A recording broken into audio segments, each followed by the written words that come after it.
Você abriu a sua Bíblia no livro de Josué, capítulo 6, versículo 20. Vamos ler apenas 2 versículos. Na minha Bíblia diz assim: quando soaram as trombetas, o povo gritou. Ao som das trombetas e do forte grito, o muro caiu. Cada um atacou no lugar onde estava e tomaram a cidade. Consagraram a cidade ao Senhor, destruindo ao fio da espada homens, mulheres, jovens, velhos, bois e ovelhas, e até os jumentos, todos os seres vivos que nela havia. Senhor, somos gratos por sua palavra. Abençoa-nos com a tua visão. Amém. Temos aqui um episódio muito conhecido pelo povo de Deus, o episódio da tomada da cidade de Jericó. Desde criança, se você está no meio evangélico desde cedo, no meio cristão desde cedo, você conhece a história da tomada de Jericó. As muralhas que o povo rodeou, cercou por 7 dias e no 7º dia cercou por 7 vezes, até que houve o toque da trombeta dos sacerdotes e o grito do povo. A muralha caiu e o exército israelita toma a cidade. E a gente vê aqui um relato em que os soldados israelitas entram na cidade e exterminam a todos. Não há sobrevivente. Todos os moradores daquela localidade foram mortos, em nome do Senhor. E um problema que a gente tem ao ler esse texto é justamente identificar que o Deus que se diz amor, o Deus que se diz perdão, o Deus que se diz misericordioso, manda matar, manda tirar a vida, manda exterminar. Os críticos da Bíblia, os céticos, os questionadores, adoram usar esse ponto para poder questionar a nossa fé, questionar a nossa crença, questionar aquilo no qual acreditamos. Se você crê num Deus que te diz para perdoar os seus inimigos, se você crê num Deus que te manda amar os seus inimigos, como é isso quando esse mesmo Deus manda matar pessoas? Como é isso quando esse mesmo Deus promove assassinatos, chacinas, genocídios? Que Deus é esse? Como pode? E aí nós temos uma problemática aqui, porque a nossa fé está em jogo. Cremos em Deus, ou queremos crer em Deus, mas o nosso raciocínio lógico entra em conflito imediatamente após termos um contato com esse relato bíblico, e semelhante a esse, há muitos outros. Bom, na teologia existe uma área chamada apologese, que é o estudo da defesa da fé.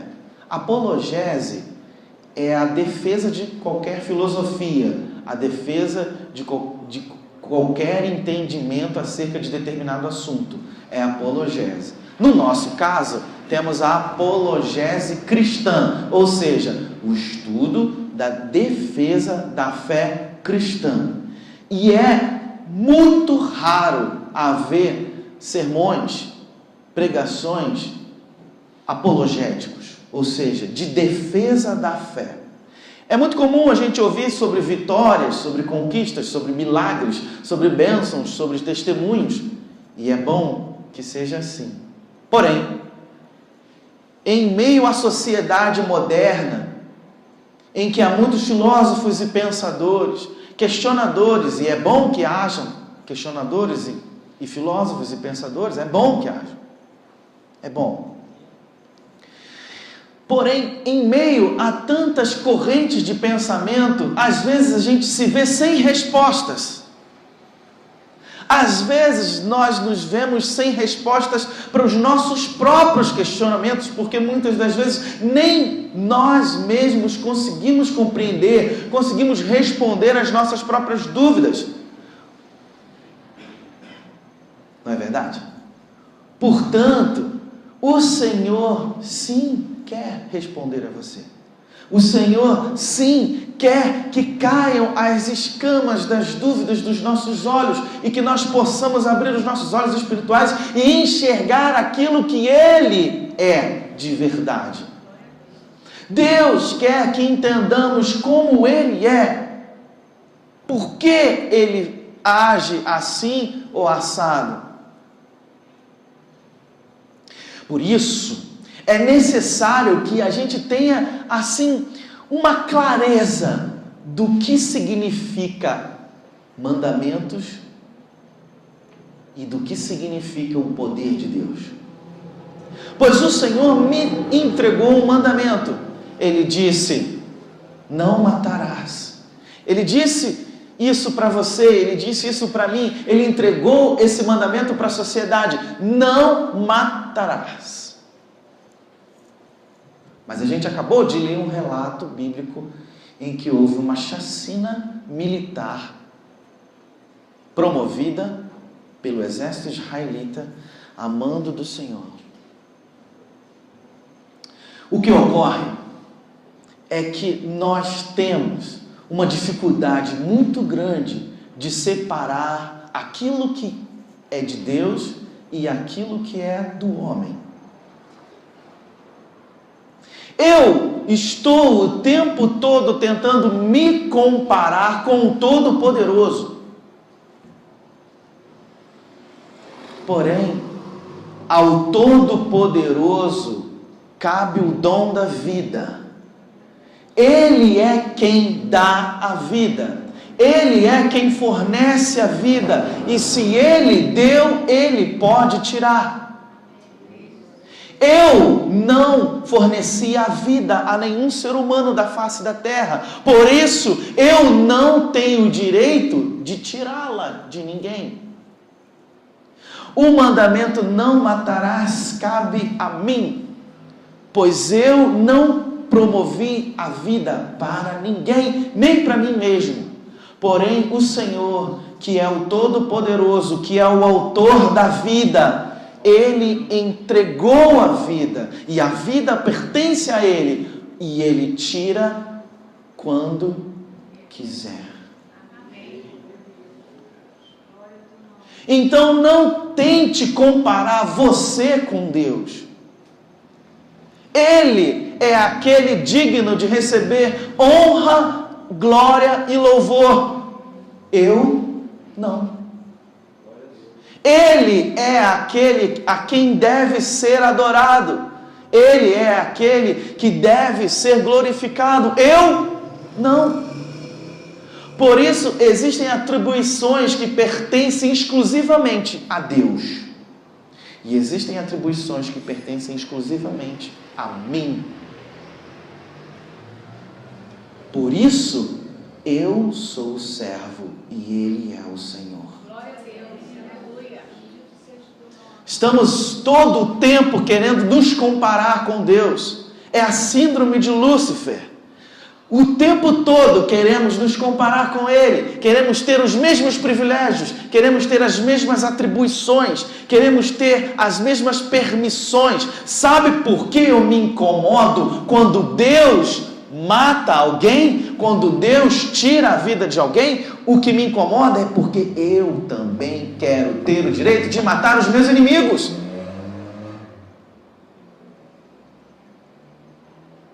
É isso. É isso que me incomoda quando eu leio na Bíblia que Deus mandou matar. O que me incomoda não foi que Ele matou. O que me incomoda é que Ele pode e eu não. E eu quero te dizer algo.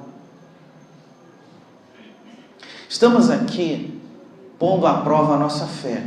Estamos aqui pondo à prova o nosso próprio papel. E isso, assim, gera na nossa cabeça uma dificuldade enorme. Porque nós odiamos ser questionados. Nós odiamos ter a nossa palavra questionada. Deus não. Todo o meu questionamento não altera em nada a glória do Todo-Poderoso. Todas as minhas questões levantadas contra Ele não alteram em nada a glória dEle. Você crê nisso? Portanto, quando a gente sente uma dúvida no nosso coração relacionada ao Senhor, a gente fica desconfortável, porque a gente acha que é um tipo de blasfêmia contra Deus, de que Ele vai se irar contra nós, de que Ele vai... Não. Questione ao Senhor. Você lembra de Gideão, que questionou ao Senhor? O próprio Deus, em Abacuque, diz: façam prova de mim, me questionem. Então, lance suas dúvidas sobre Ele. Lance, não tenha medo, não tenha vergonha. Lance sua dúvida sobre Ele. Deixa que Ele vai agir. Evangelho de João, capítulo 14, versículo 11, diz assim, creiam em mim quando digo que estou no Pai e que o Pai está em mim. Ou pelo menos, creiam por causa das mesmas obras. Digo a verdade, aquele que crê em mim fará também as obras que eu realizo.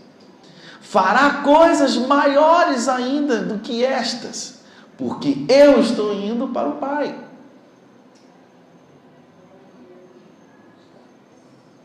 Você pode. Fala para quem está do seu lado, você pode.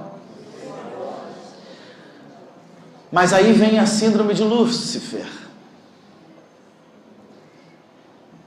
Querendo me comparar com Deus o tempo inteiro. O próprio Jesus está dizendo, tudo que vocês estão me vendo fazer, vocês podem fazer coisas maiores ainda, obras maiores ainda. Eu estou dizendo, creio em mim, vocês podem realizar obras maiores ainda. Aí, vem um pessoal de uma determinada igreja, bom, Jesus ressuscitou os mortos, então a gente tem que ressuscitar os mortos também. E manda o pessoal para o hospital, só para orar por quem já morreu. Jesus não falou, vamos fazer obras maiores ainda? Se Ele ressuscitou, então a gente tem que ressuscitar também. Isso é verdade, eu estou falando a verdade para vocês.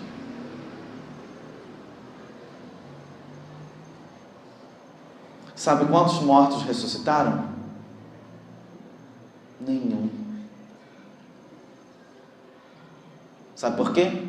Versículo 13. Eu farei o que vocês pedirem no meu nome, para que o Pai seja glorificado no Filho. Se não é para a glória de Deus, olha aqui para mim, porque eu vou falar algo muito sério.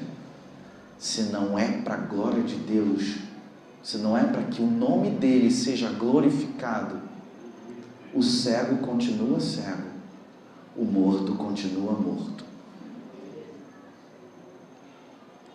Eu não posso me comparar com Deus. O que cabe a Ele, cabe a Ele. O que cabe a mim, cabe a mim. O foco está em glorificar o nome dEle. Glorifique o nome dEle. Quando você lê que Jesus vai fazer com que você realize obras maiores do que Ele, não pensa no cego que voltou a ver, não pensa no morto que ressuscitou, pensa no homem crucificado, ensanguentado, que vira para os seus inimigos e diz: Pai, perdoa porque eles não sabem o que fazem. Quer fazer obras maiores do Senhor? Quer fazer obras maiores do que Jesus fez? Pensa no exemplo da toalha na cintura e a bacia com água lavando os pés dos seus discípulos. Isso é uma obra que você pode fazer. A gente quer a glória. A gente quer dizer que orou e ressuscitou. A gente quer dizer que orou e o cego enxergou. A gente quer dizer que fez e aconteceu. Mas o que eu vejo é um homem crucificado no madeiro, banhado por seu próprio sangue, gritando aos céus: Pai, perdoa, porque eles não sabem o que fazem. Quer fazer obras maiores do que o Senhor fez? Pode começar perdoando os seus inimigos. Pode começar perdoando a quem tem te ofendido. Quer fazer igual a Jesus? Ame a quem te odeia. Se não for para a glória do nome dele, se não for para a glória do nome dele, não faz, não vai acontecer.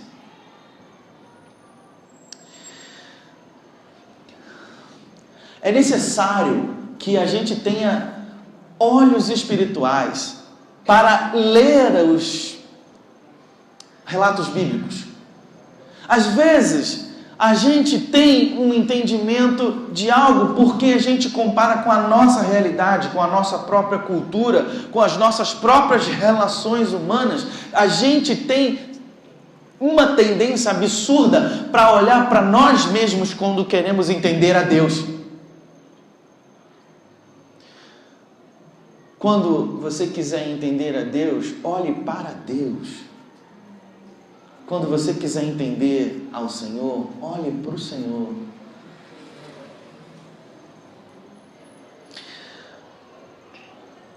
A gente acabou de ler a respeito da tomada da cidade de Jericó. Olha aqui para mim um instante.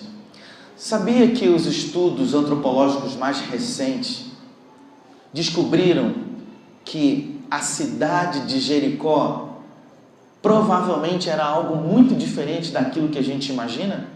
O que você pensa quando você lê a respeito da cidade de Jericó? Como você imagina que era a cidade de Jericó, dentro das muralhas? Talvez uma pracinha central, com os velhinhos ali andando, com as mamães brincando com seus filhos. Uma cidade. Não é assim que é uma cidade? Mas as pesquisas mais recentes na Palestina levaram os arqueólogos a um outro diagnóstico do que era a cidade de Jericó. A cidade de Jericó era uma cidadela militar. Não havia vovôs e vovós. Não havia crianças brincando no jardim. Jericó era um quartel-general. Lá só tinha soldados. Jericó era um posto militar naquela região, posto estrategicamente para impedir o avanço de outros povos. Os soldados que habitavam a cidade de Jericó, a cidadela, eram de uma etnia cananeia das mais cruéis que já pisou na face da terra. As pesquisas arqueológicas descobriram que na cidade de Jericó, na cidadela, não haviam famílias, não haviam crianças, não haviam velhos, só soldados e prostitutas. Mas essas prostitutas, elas não têm o mesmo estereótipo da prostituta moderna, ou seja, uma mulher bonita que descobriu que por conta da sedução do seu corpo ela pode ganhar dinheiro. A prostituta que havia na cidadela de Jericó tinha uma realidade completamente diferente dessa. Os soldados cananeus invadiam aldeias mais simples,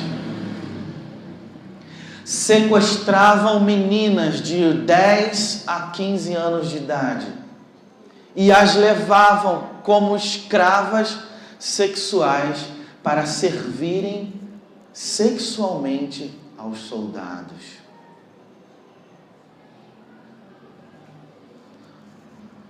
Você está entendendo por que Raabe traiu a cidade de Jericó quando escondeu os espiões? Provavelmente Raabe e a sua família foi raptada de sua aldeia e era abusada todos os dias por vários soldados.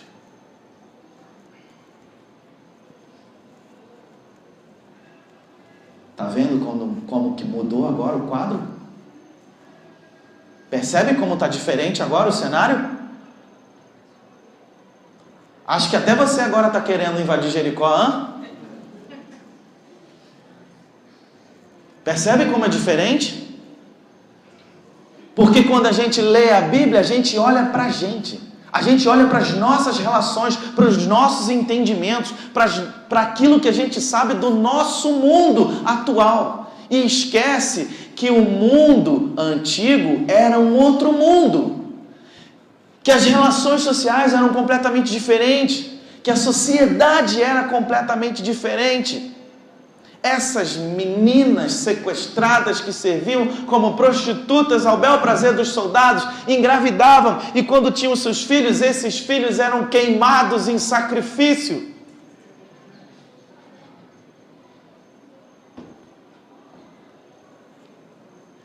Você percebe que a prostituta Raabe, que a gente sabe pelo relato bíblico que estava na cidade de Jericó, ela estava com sua mãe e o seu pai e os seus irmãos, toda a sua família foi sequestrada. Imagina para o pai dessa família que foi sequestrado provavelmente para servir como peão ali para os soldados, vendo a sua mulher e suas filhas sendo estupradas todos os dias por vários soldados. Esse é o cenário por dentro das muralhas de Jericó.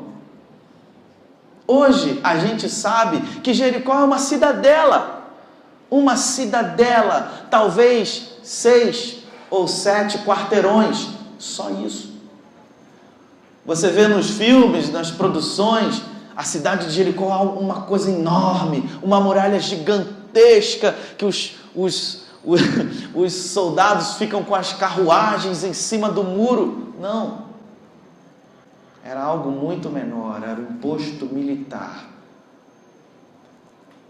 comandado pelo exército mais cruel da face da terra até aquele momento. Eu quero te dizer uma coisa. Deus tem a sua forma de agir. Deus tem a sua maneira de agir. Sabe por que o Senhor fez com que Josué e seu exército dessem 7 voltas durante 7 dias na cidade de Jericó?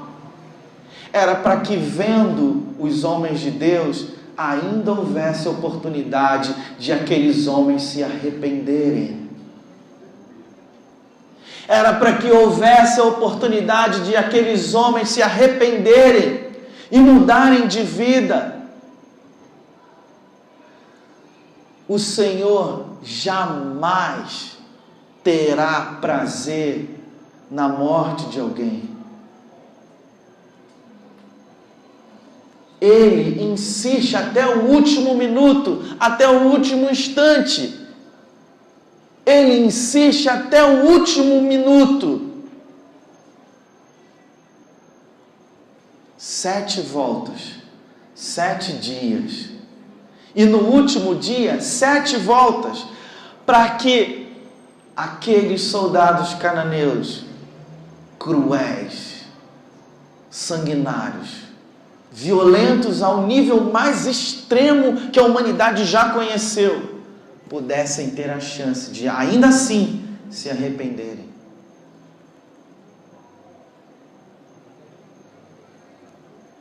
Quando eu leio a respeito da tomada de Jericó, eu só consigo ver um Deus que ama. Quando eu leio a respeito da tomada de Jericó, eu só consigo perceber um Deus que é amor, que não desiste de mim, que me dá a chance até quando não dá mais. Eu quero te dizer uma coisa. Infelizmente, nós estamos vivendo tempos em que a criminalidade tem se estendido. A gente tem vivido momentos perigosíssimos. O crime organizado tem se expandido. E eu quero agora te fazer um cenário. Pensa bem no que eu vou te falar. É um pouco desconfortável, mas imagina que uma gangue de criminosos e traficantes invadisse a sua casa e fizesse toda a sua família de reféns. E dissessem para a polícia que está cercando o local: vamos matar cada um dessa família. E o coronel da polícia chega para você e fala: nós vamos invadir. Nossos homens vão entrar, armados. E se for necessário, nós vamos ter que tirar a vida dos bandidos. Você seria contra? Está vendo como que as coisas mudam?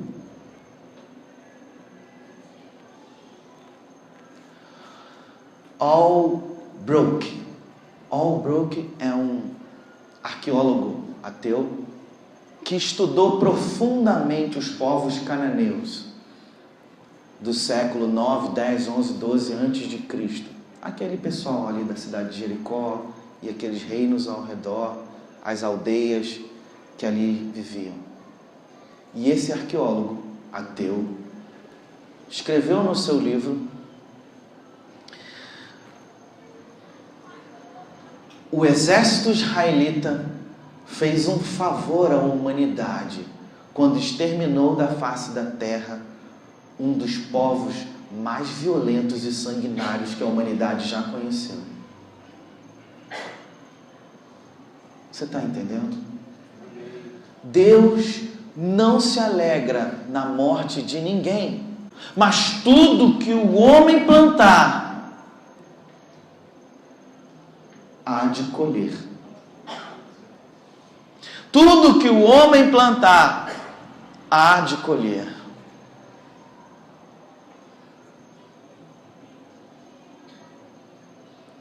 Semeou violência, semeou sangue derramado. Não tinha como colher algo diferente. Mas existe algo que muda a história. Existe algo que muda o destino.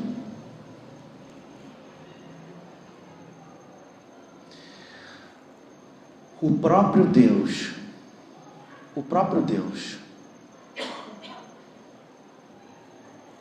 olhou para mim e viu que eu sou mentiroso, que eu sou pecador, que eu sou hipócrita, que eu sou egoísta. O próprio Deus, cujo olho tudo vê e tudo sabe, olhou para mim e viu que eu não prestava, porque a minha maldade era maior que a minha vontade de ser bom. O próprio Deus olhou para mim e viu que o meu destino era a condenação eterna, era o fogo do inferno, porque por mais que eu tentasse ser bom, honesto, justo e correto, tudo que eu conseguiria ser é mentiroso, hipócrita, falso, ladrão. Eu fui condenado ao inferno, mas Ele, que é amor, decidiu que a minha culpa devia ser dada a Ele mesmo. Ele decidiu que a minha condenação seria dada a Ele mesmo para que eu fosse salvo. Ele decidiu que o meu castigo deveria ser dado a Ele. Quando eu olho para Deus, eu só vejo o amor. Quando eu olho para Deus, eu só vejo perdão. Quando eu olho para Deus, eu só vejo justiça e paz. Porque o castigo que me traz a paz foi dado sobre Ele. O castigo que me pertencia, que eu merecia, foi colocado sobre Ele.